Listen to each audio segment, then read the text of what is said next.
Hi, welcome back to our channel. I'm Megan with Events by Eva, where we talk about all things wedding planning here. Today I thought it'd be good to talk about touring a wedding venue and picking a wedding venue since it is engagement season. A lot of couples have just gotten engaged. You're probably starting to look at what venue you want to get married at. So there's a lot of things to think about when you choose your wedding venues.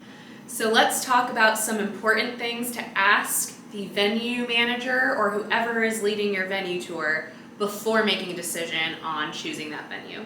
So one of the most important starting points is knowing what your expected guest count is. Not how many guests you're inviting, but what is your expected guest count. On average, we've kind of found that about 30% of invited guests don't attend the wedding. That can vary quite a bit depending on if it's a destination wedding, if everybody lives in the area where you're getting married. Those are two huge factors on that, so don't take our word on that. But that's kind of a helpful formula to kind of figure out what your expected guest count might be. So once you have your expected guest count pretty set, one thing that you'll want to check, and I would just do this before you even go and tour a venue so that you don't find a venue that you fall in love with and then aren't able to do your wedding there because of your guest count. So first and foremost, find out, it's probably on a venue website, but if it's not, just ask, what is the capacity for your venue? Secondly, when you're touring your venue, something that you'll want to talk to the venue about is how are the logistics usually run?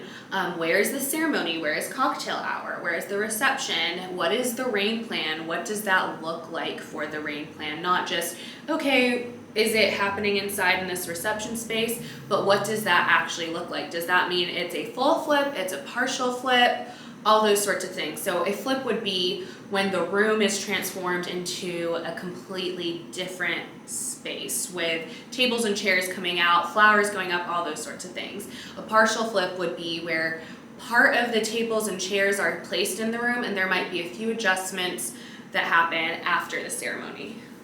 Once you have a good idea of how the logistics would flow for your event, you'll want to ask the venue what is included in that rental package. Does that include the tables? Does that include the chairs? Do you like the chairs that are there? Does that include linens, plates, the bar, alcohol, catering? What is required that is going through the venue versus what can you outsource on your own through other vendors or purchase on your own?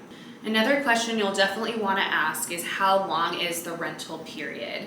Can you add on more hours on the front or back end? Can you add the day before, the day after, depending on how involved your setup and your teardown is? You'll also want to know how long the rental period is for figuring out if you can do hair and makeup and all of your getting ready, getting dressed, and those photos at the venue.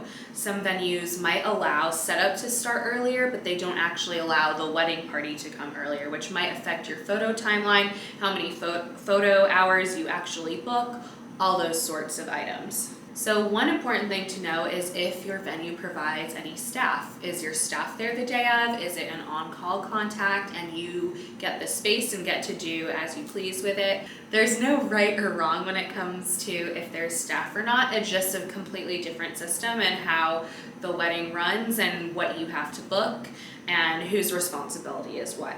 But it's good to know and so that you can communicate that to your vendors when you're in the process of getting quotes. And chances are a lot of your vendors might know that process already.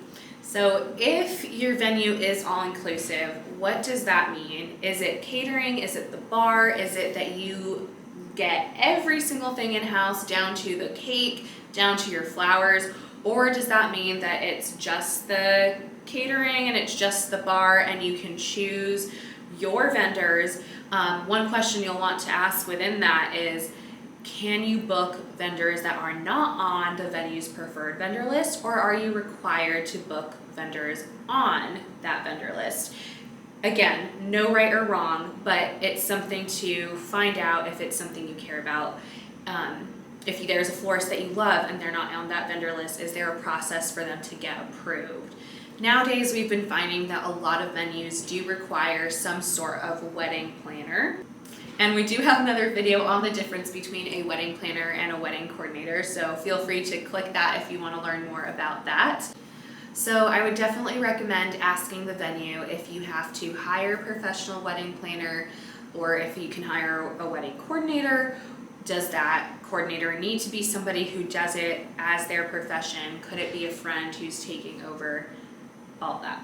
One thing you might not know is that a lot of venues do have a decor closet, so definitely ask if they have anything like that and what the process is for going about renting those items or using those items. Some venues require that you submit a list of the inventory that you'd like to use from the decor closet, and they require getting that out for you.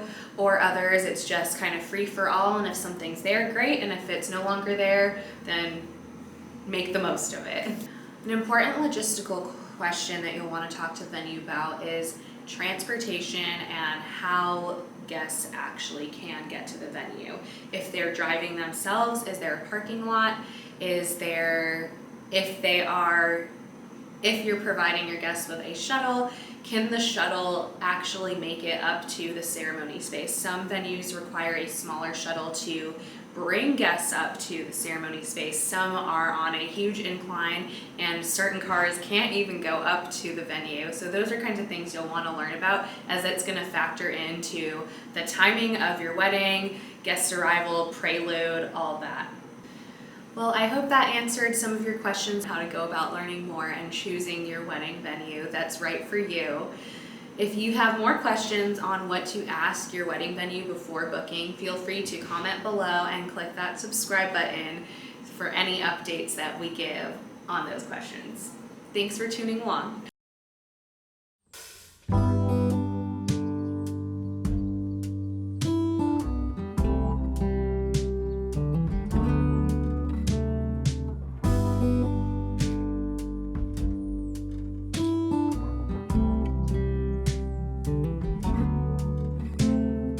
Open air, side by side we sway there in all the colors.